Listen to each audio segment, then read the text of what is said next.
Welcome to Booked, where two guys tell you about the books they're reading. I'm Livius Nedden.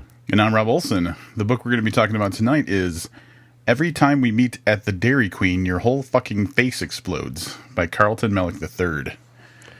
All right, before we go into talking about the author, I would just like to say that I have read, I'm sure, at least 1,500 books in my lifetime. And I have seen the titles of at least 10,000 others. This is the best book title I have ever seen. It really is. It's a great title, great cover. Anybody who's familiar with Carlton Mellick's work will know that. Typically, he has excellent cover art, and title and cover so wonderfully fitting the story. Just is an excellent job. Yeah, I really felt that with this cover that I feel like the person had to have read the book that did the cover. Yeah. I don't know if that's really the case, but I did feel that it really can. And the cover's adorable. It's adorable.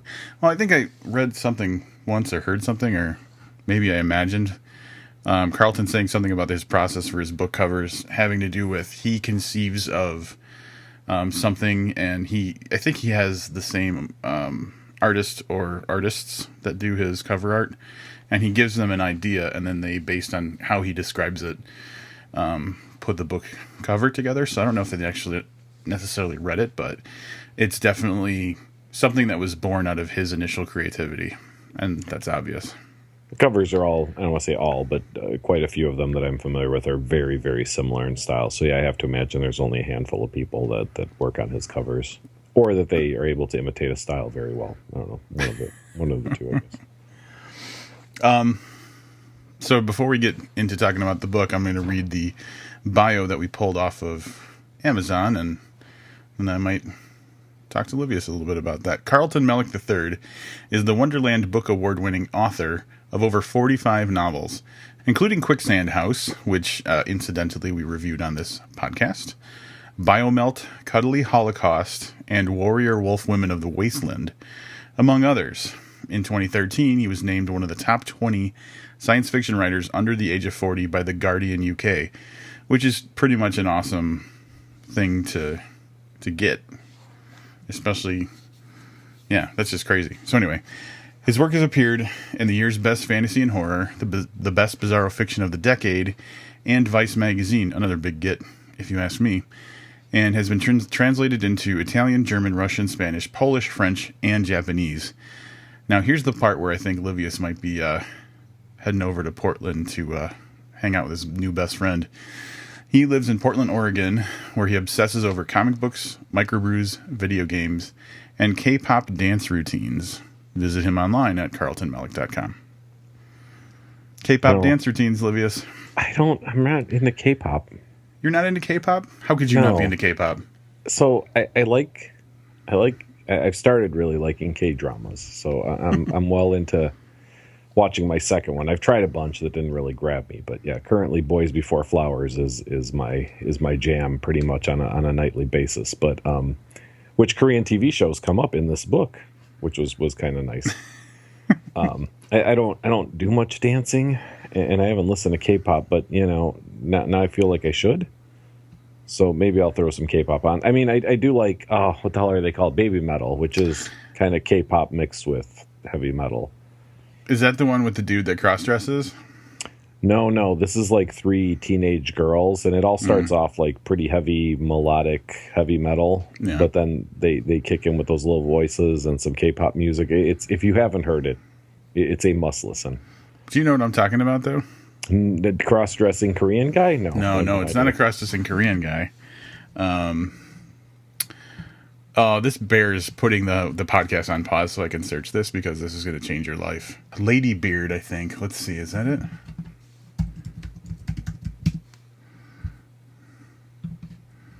Oh, yeah. All right. Oh, my God. Are you looking for this? Yeah, Lady Beard, a cross-dressing wrestler and death metal artist. Yeah. All right. Now, there's got to be a song or something, right? I mean, this isn't just.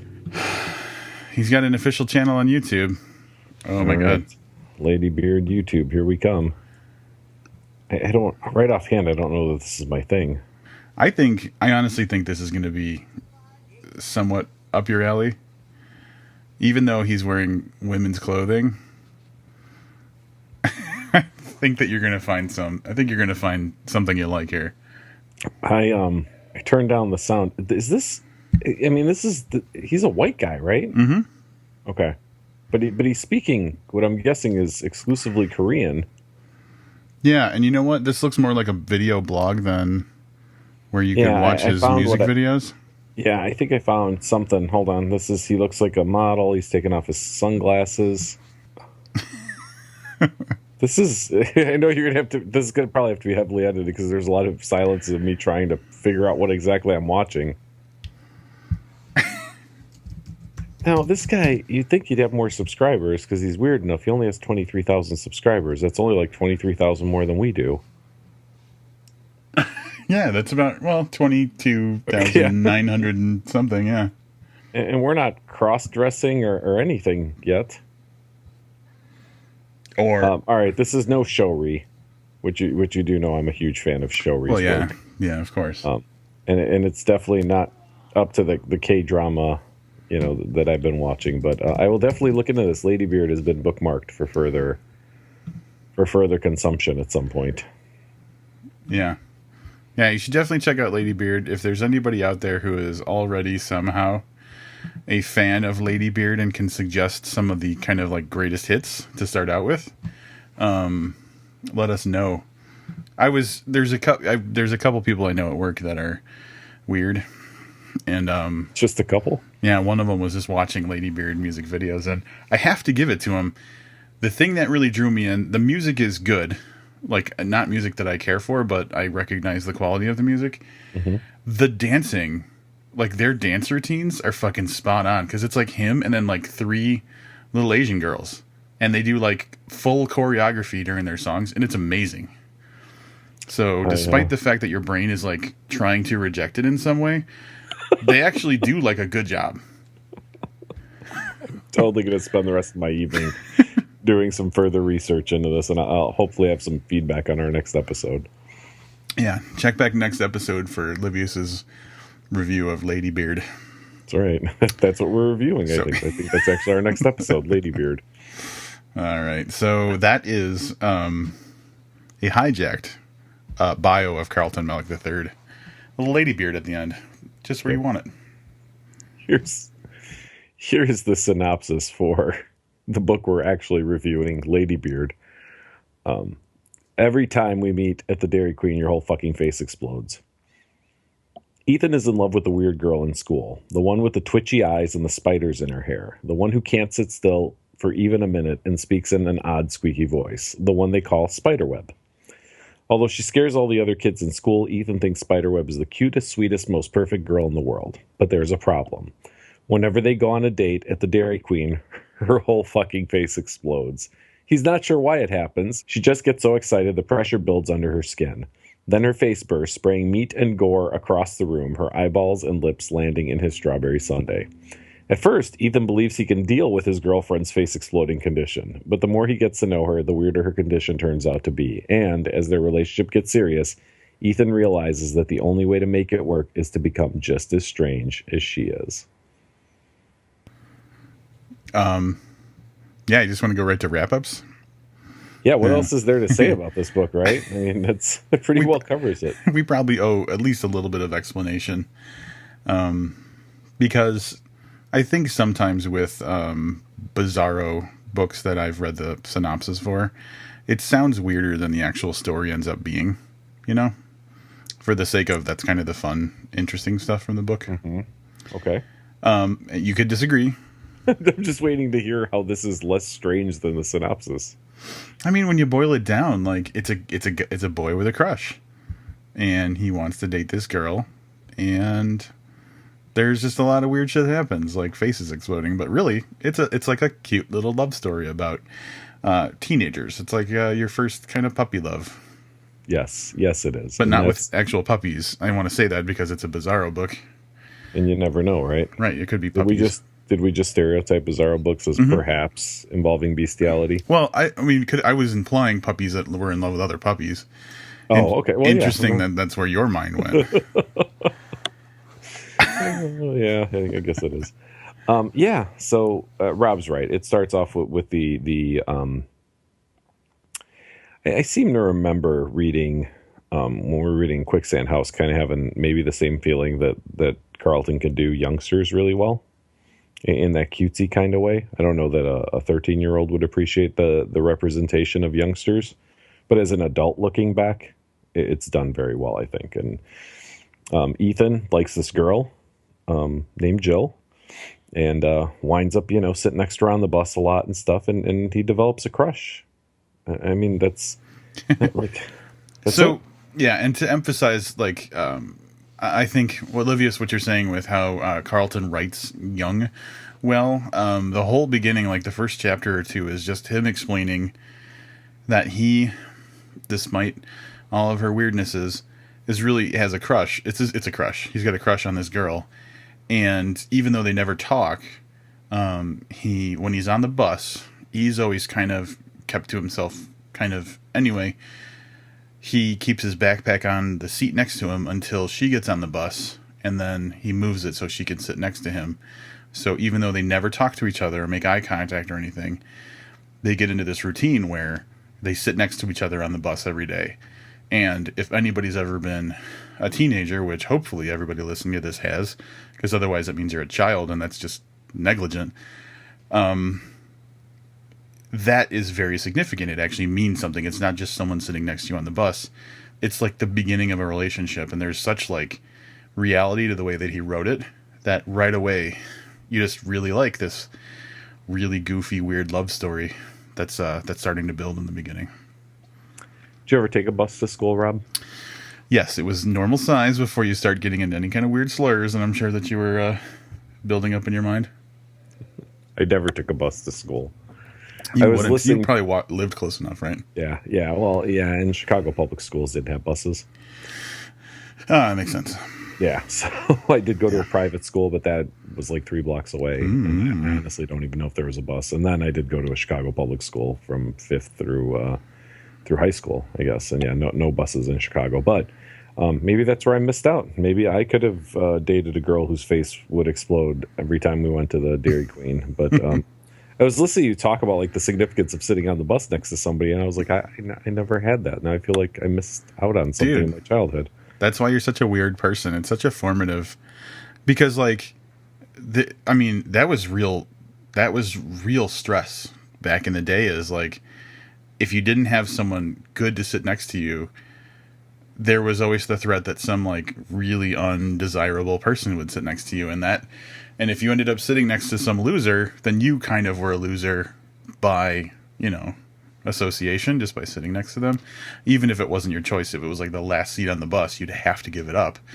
But you were sitting next to the loser, so you were the loser. It was a reality. It was pretty serious stuff, man. It was like prison, basically. Do you think any of those kids on the bus knew they were the loser, though? Yeah, the loser knows who they are. They absolutely do. Gotcha. All right. Well, thank you for explaining like elementary school transportation to me, because this is all very foreign concept. So. Dude, kids always know if they're the loser. Adults don't, but kids always know. That's interesting. I don't think I was the loser. Maybe I was the loser. Well, if you never had the feeling that you were the loser, most likely you were not the loser. All right, that's fair. There's probably someone who went to my elementary school listening going, this guy was totally the fucking loser. Everyone knew he was the loser. How does he not know he's the loser? If you went to any of Livius's K through 12 schools and you find that he was the loser, if that's your memory of the situation, email us, bookedpodcast@gmail.com, and we'll try and get you on the show. Oh, listen, TX Noir, if you're listening, you've already gotten your gift card, because I just remembered I had to do that. So that'll be done before this episode goes up. Sorry to throw us off track. Ah, damn it. I was looking for that outgoing email in the outbox like 2 days after the podcast posted the episode, and I didn't see it, and I was like, that lazy bitch. I wish you would have shot me a text. At any rate, by the time you're hearing this, you've already got it. TX Noir. That's right. So what I say was like Teddy Xavier something. You're the loser on the bus, man. Let's just get back to this. I'm fucking the loser on this podcast, apparently. So Ethan, clearly likes this girl, and he comes to understand that she likes him. And they start doing like the cute little dating thing where, they sit together or they're holding hands or they sit next to each other in the cafeteria, in the lunchroom, that kind of thing. But there's there's a rumor going around. So we referred to her as Jill, and it says in the synopsis that they call her Spiderweb. And the reason is because there have been an abnormal amount of spiders seen on her person through school, which then makes her the really creepy kid that nobody wants to be around, right? Because what could be worse than just being a loser is a loser covered in spiders. Am I correct? Would that have gone over big on your bus excursions? There's a few things that are worse than having bugs on you, I think. So yeah, being associated with spiders in general, especially as a girl, not a good. That was a bad mark. Yep. So she has earned herself the nickname around the school Spiderweb. But Ethan still doesn't care because he's got this little cute girl that's interested in him, and they make plans to go out for ice cream, and that's where shit starts getting really weird. Yeah, they go to the Dairy Queen, like you do when you're kids.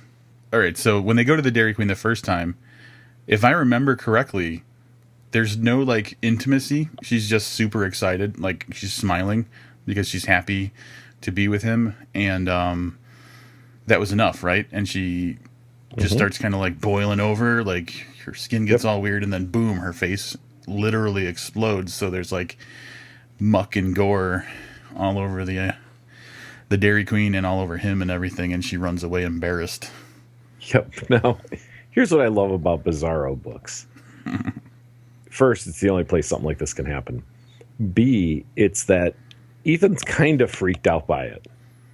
I stress the word kind of freaked out by it. Yeah. Like, I think if that would actually happen to me as an adult right now, there'd probably be therapy and some kind of catatonic state that I would go in, from having this happen before me. But Ethan's kind of freaked out about it and doesn't really know what to do. So he, goes home and, whatever, and goes to school the next day, gets on the bus, and she's on the bus. Yeah. Only her face is kind of like a patchwork of like kind of different skin tones and maybe some different colors of skin because someone clearly has tried to put her back together. Yeah, and she doesn't seem to be in pain, other than being horribly embarrassed that her face exploded on her date. So everything's seeming to be normal. Ethan, who, and this is how you know he truly cares, he starts getting pressure from friends that he has about being weird that he's dating Spiderweb, and he ignores his friends and eventually kind of loses his friends to his growing love for Spiderweb. So as he continues to ignore the social pressures from his classmates, he becomes more and more alienated from them and more entwined with Jill, Spiderweb. And so a little bit of bullying ends up starting to ramp up too. On him and kind of on her, but mostly on him. Right. So then we're introduced to the kind of antagonist of the book, if there is one other than the face explosions. Mark Henney, who's a bully who has kind of his own. So everybody in this school seems to be pretty normal. Now, maybe there are a million stories in this school. We're only seeing two. But we've got Spiderweb with the exploding face and the spiders. And then you've got Mark Henney, who has some. Do you remember what he calls them? His wobblies? I think he calls them his wobblies. Yeah, which are like kind of tumorous growths that can become larger on command, or maybe when they're titillated, or when they're excited. When they're excited, yeah. So there's a pretty terrible scene in the bathroom where basically Mark Henney is going to force Ethan to suck his wobblies, which appear on his chest and stomach. Yeah, it's pretty rapey, but it's more in a bullying way than in a sexual way. It's always about power. Apparently, that's why I was a terrible bully, because I just never wanted to be that close to people to. Yeah, no kidding. Touch. So really, story wise, you kind of have it. We see Spiderweb's condition continue to, I don't even want to say it deteriorates. It just continues to progress, I guess. We're introduced to Stephen and Sarah, who are Spiderweb's mother and father. And we kind of go from there. And of course, like any good love story, there's some, there's kind of a climax, and then there's, the rest of the story. I don't know how else to say that. I don't know that there's anything else we should be talking about. Yeah, I think that's about it. Like, yeah, we don't want to spoil anything else, but all the weird stuff that we've talked about gets explained. So it's not just that she's got an exploding face and there's never an explanation for it. The story completes the explanation of it, and that encompasses pretty much all the weirdness into kind of a tight package. And the cool thing I like about it is it explains it in a way that no matter how weird or like, I don't want to say horrifying, but like just like things are, you get it and you're like, okay, I feel it makes you more comfortable with this situation than I think that you would expect to be. Yeah, I think you've said that very succinctly. I think that the reveal, so to speak, is fair and kind of puts it all into perspective for you. Yeah. As far as not saying that it's really horrific or anything, I don't know, man. There are some passages in this story that are full on. Yeah. My favorite, and I guess I didn't look at and I'm not doing this as a quote because I don't even know if I had it marked, but there's just one part where he talks about how the blood is drying on her skull as she's like talking to him. Yeah. Like just this picture of just skull with like drying blood is yikes. Yeah, for anybody with a vivid imagination, there's going to be some stomach turning moments, but overall it's just like so quaint and cute the whole way. Like it's really kind of a cuteness overload mixed in with this weird. I was actually texting with Braden Cameron, aka Skip Papersley, about this book, and I was telling him it had a very Joey Camo Bible Camp Bloodbath kind of feel to it, like with the cuteness, yeah, mixed in with like the weird gore. So, or what was the name? The re-release name? The Summer is Over and We Are Not Yet Saved. Yes. Well, yeah. So I do have to agree with you that it did have a very similar feel. Yeah. So Joey Camo fans would probably enjoy this. Maybe. I think lots of different people would enjoy this. Who wouldn't enjoy this, really? Well, no, there are some people that this I think would. So I know we're probably about to go on the quotes, right? Yeah, I've got my quotes all lined up. All right, so let me read the first one I have, which is really not a quote for the sake of how quotable it is, but this is I'll just go into it. But there's a big problem. Every time we go on a date, her face explodes. I don't know how it happens. I don't understand what can possibly cause such a thing to occur. She just seems to get so excited. The pressure builds behind her skin. Her cheeks boil. Her forehead bubbles. Steam sifts through her lips and nostrils. Then her whole fucking face explodes. Now I'm going to skip down a little bit. Blood and chunks of flesh splattered against me, getting in my mouth and all over my clothes. Her lips stuck in my hair like 2 wads of chewing gum. Her nose dropped into her lap. One of her eyeballs landed in my strawberry sundae. There might be some people that's not for. I'll give you that. I will give you that. So I'm going to start out with my quote. I'm going to start off with this one, and I'll double back to another one that I think was before that, but that's okay. We just sit there, waiting, holding hands, blood dripping down our faces, our hearts fluttering in our chests. It wasn't what I expected our first kiss to be like. Yeah. Yeah, that's it. It's cute. Yeah, listen, it's the cutest gore you're going to find, I think. That's very true. Again, I get the feeling that most of my quotes and maybe some of yours are going to overlap in being about the exact same thing, which is a exploding face. Kissing Tiff Shipley was scary, but not nearly as much as kissing Spiderweb, partially because I actually love Spiderweb and have been waiting all year to kiss her and don't want to mess it up, but also because her face will very likely explode. It's like kissing a ticking time bomb. Man, this is all solid gold, man. Yeah, that's love for you, man. That's love. Like, I'm gonna kiss her, but her face might explode. And then, yeah, I just like this one too. And I some of these quotes I just pulled down just so that as part of the review, you could kind of see what the tone of the book was. And this is one of those. Just how how little some of these extreme situations kind of register in the reality of this book. It wasn't that she was in pain or disgusted by her new sewn together face. She was just embarrassed and ashamed of herself for exploding in front of me. Which is really great because there's probably a lot of like allegory in here, and we're not going to dissect this for what it is. Yeah, psychologically, we could probably pull this apart if we wanted to. Yeah, so I just realized my other two quotes were both very spoilery, so I think I'm just going to let you finish this section out. All right. More on the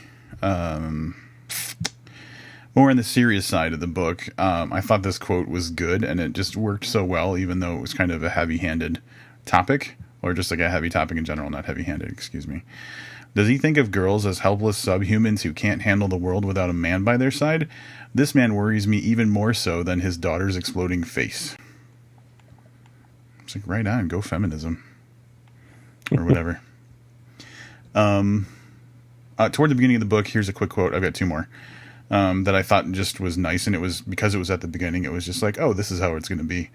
Ever since then, there's a big rumor going around that she's in love with spiders and wears them like accessories. This is good writing. I thought that whole spider thing was a really nice touch, too. Yeah. It wasn't necessary for the... Honestly, there was plenty of stuff going on in the story. Didn't need to add the spider thing, but it was definitely cool. And this shouldn't be too spoilery. This is a clever use of Spiderweb's exploding face. There's a fight in the bathroom between Ethan and Mark Henney that Spiderweb kind of comes in the middle of, and she tries to come to Ethan's aid. Before I know what is going on, I feel something in my pants. I look down. Spiderweb's hand is inside my underwear, caressing my penis. Everyone in the room sees it, wondering what the hell she is doing. She grabs my hand and pulls it under her shirt, wrapping my fingers around her tiny breast. I have no idea what she's doing until I see her face bubbling. Weaponized arousal right there, buddy. Good stuff right there. Yeah, this is good stuff.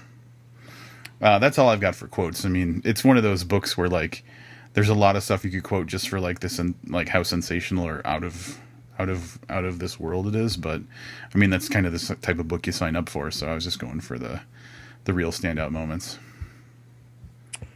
All right, are we ready to wrap this one up then? Yeah, I'm going to invite you to get that started. I am going to get that started. This book is adorable. I'm sure there are other cute Bizarro books out there. I really haven't run into one that I think I would call, adorable before anything else, but this is definitely it. I don't think we've mentioned just how short this is. This book is, it's listed out at 120 pages. There's some promo stuff at the back, so the story's got to be right around 100 pages, which puts it in really kind of novella length, I think. So it's a super quick read. That being said, this is a book I think I'm actually going to seek out for my bookshelf. So as much for its title as for its cover art, it touches on that young love and the kind of things you're willing to do for your first love and that you're willing to put up with. But it also tells a story that's weird enough to make it, I don't know, kind of bounce around a little bit. So it's not, we could read a young adult novel, I guess, about young love and kind of come up with the same concepts that are in here. But this is done in a way that's interesting enough to keep you going. I don't know. What do you say about this? Like 100-page book is kind of a little below my level of books that I seek out myself, because like I said, it falls kind of in the short story category, but this is so adorable. It probably needs to be on my bookshelf as a physical book, and I really enjoyed it. It was a fun afternoon of reading, so I will give it 4.25 stars. In the tradition of Bizarro, you should have given it like 7 turkey sandwiches or something like that. Well, I wish I would have thought of that. Yeah, I'm not going to. You still got a chance. No, I'm not going to. Because I ruined it now. I could edit it out and just do it like I didn't tell you that, but I'm not going to. despite knowing of Carlton Mellick and being pretty familiar with Bizarro, only read one other of his books, and that was definitely more in the bizarre realm than this one is. But like I said a minute ago, I mean, this is really just a cute little boy and girl have a crush on each other, blossoming into a love story that just happens to have some weird elements involved in it. It's obvious that, like, and even if you read the prologue or whatever, forward from the author, he talks about having crushes as a kid and everything, and how that influenced the story. So this is obviously building from a personal experience, and that's kind of how I took it. Like, this is something that maybe to a degree had its beginning in real life and just imagination took over, but at its heart, it's a really cute love story, and a love conquers all kind of the bullies and everything else in the world doesn't matter as long as we have each other type story. Just happens to be that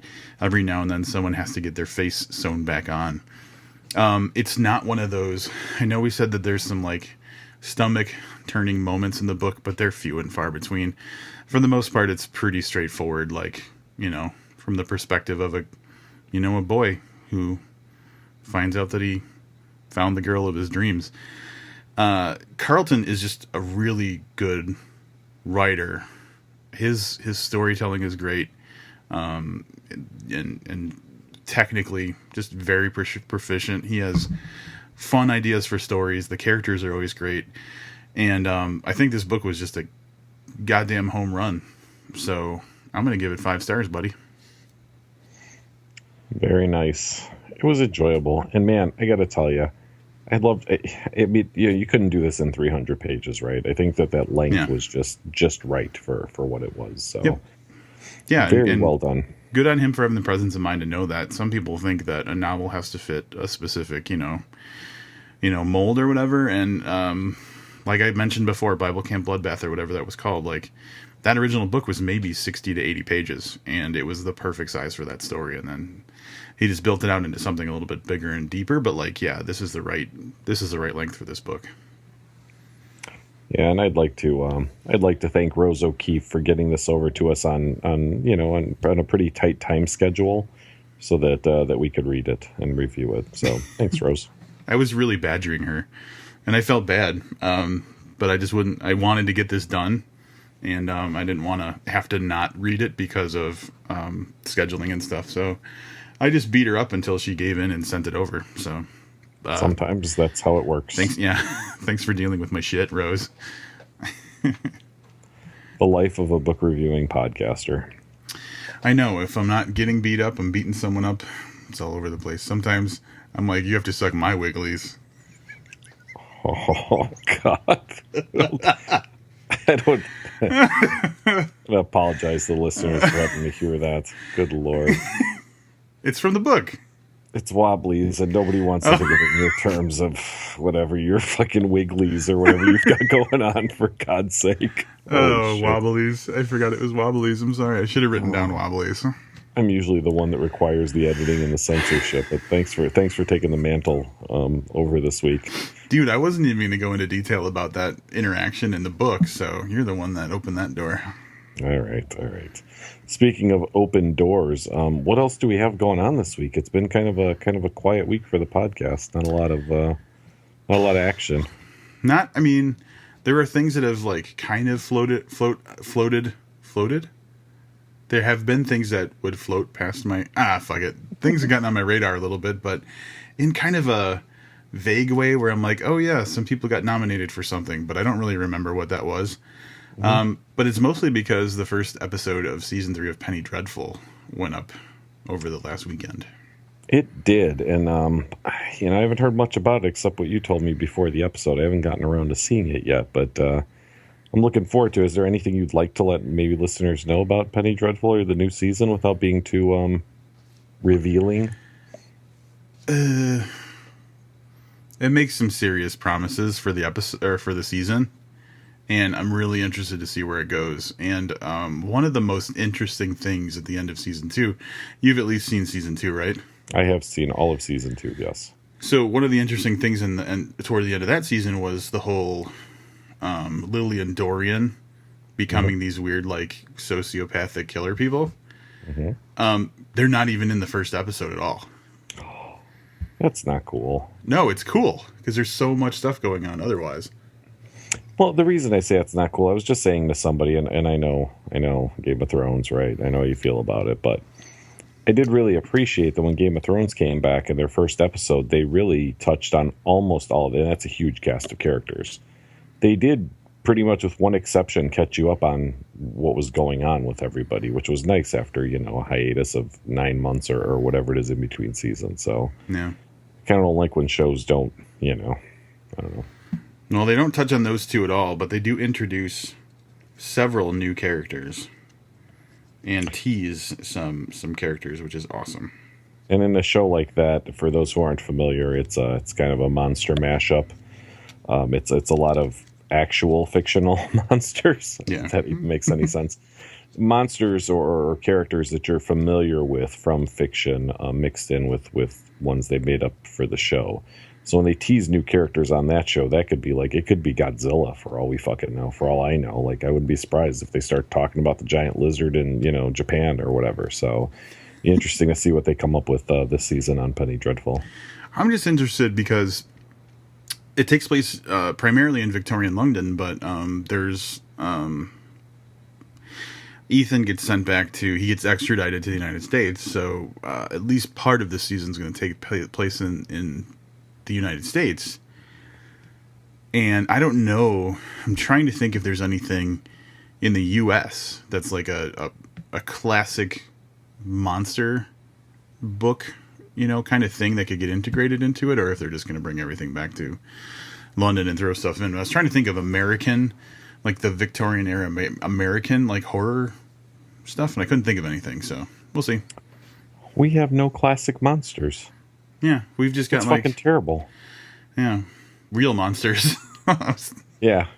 Oh, I mean, all right, so that, again, we talked about this recently, what we grew up on. We have Jason. Yeah. And Michael Myers, but that would be 1980, not 1880. Not 1880. Yeah, so, yeah, it will be interesting to see what they do with that storyline. I'm surprised they haven't wound up in the middle of the desert, because I thought that was coming from season 1. Mummies and the desert and stuff. Oh. See, and I was thinking the 1880s, 90s that time. I mean, that's Billy the Kid and Wild Bill and, all the really big, Jesse James, gunslinger kind of thing. Mm-hmm. Be interesting to see if that gets thrown in there at all. I doubt it. Yeah. Well, what are they doing? Do you know what the show run is this time? Is it 10 episodes? It's either 8 or 9. Yeah, see, it's not a lot of time. No. For big stories, so. But yeah, I know that's hardly book related, but definitely something you and I are on the same page about. I love that show, and definitely will get caught up this week. Yep, there's the new episode drops tonight as we record, so I will be getting on that once we end this. It's another holiday today, by the way. Happy Mother's Day. Yeah, happy Mother's Day. Word to your mother. Yeah, that was probably my favorite thing I saw on the social medias today was Vanilla Ice, the word to your mother. That was good. Thanks, because I put up a mother-related thing, and that's not yours was not my favorite. Thank you. You like that picture of me, though, right? I did. There was a picture, the cutest little picture of a 3-year-old Rob? Something like that, yeah. Yeah, with his mama. So that was pretty cool to see today. But yeah, in true tradition for the show, if it's a holiday, we're going to be recording because that's how we spend our holidays. So that's right. It's very likely Memorial Day weekend we will be doing this too.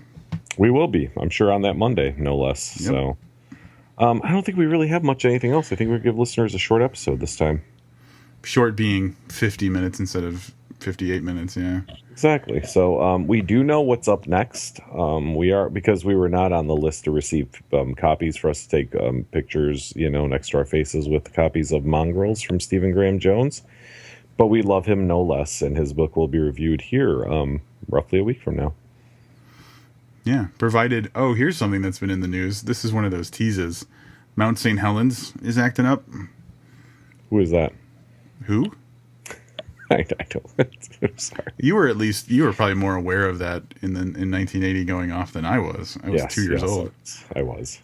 So maybe, if there's a massive volcanic eruption, maybe mongrels will get overshadowed a little bit. But I doubt that's going to happen. Yeah, I doubt it's going to happen too. But I'm so looking forward to. I've been looking forward to this book forever, literally forever, since before I even knew it was a thing. And this is kind of in my wheelhouse. I like my werewolves and vampires and stuff. So this should be good stuff. I'm looking forward to it. We are going to wait until Monday to purchase this from the internets. Or I'm sorry, Tuesday. You said right, Tuesday. Yeah, it drops Tuesday. Yeah, so hopefully we'll be on time with another episode. Stephen Graham Jones, in my experience, always reads very quickly, so I don't think there's going to be any kind of hold up due to us getting a late copy. Kind of late for our schedule. I will say, not to put any carts before any horses, but I know This Is Horror just got done with a interview with Stephen Graham Jones, and I think it was about mongrels. So I'm hoping that in that interview, he reveals how long it's going to be before we get his 10-minute video about the history of werewolves. Because I've been begging him for that for like literally years now. Since his 10 minutes on zombies, which is just amazing. Might not be a video. Might be on that episode of This Is Horror. I'll take it. I will take it, sir. Cool. All well, right. Until then, go listen to This Is Horror and see what Stephen has to say about his book. Come back next week and hear what we have to say about it. Thanks for tuning in again. I'm Livius Nedden. Now I'm Rob Olson. Keep reading.